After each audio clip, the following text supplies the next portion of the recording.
మంచిర్యాల జిల్లాలో గాలివాన బీభత్సం సృష్టించింది. కన్నెపల్లి మండలం లింగాల గ్రామంలో రాత్రి కురిసిన గాలివానకు వస్తువులు చెల్లాచెదురయ్యాయి. జంపాల అంజన్న ఇంటి ముందున్న రేకులు గాలి దుమారానికి ఇంటిపైకి వచ్చి పడ్డాయి. దాంతో ఇల్లు ధ్వంసమైందని బాధితుడు ఆవేదన వ్యక్తం చేశాడు.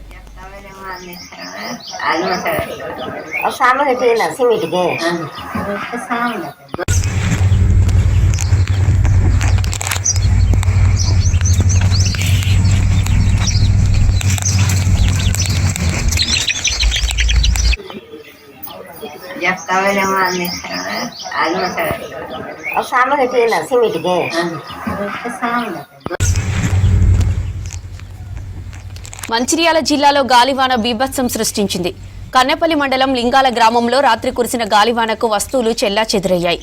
జంపాల అంజన్న ఇంటి ముందున్న రేకులు గాలి దుమారానికి ఇంటిపైకి వచ్చి పడ్డాయి.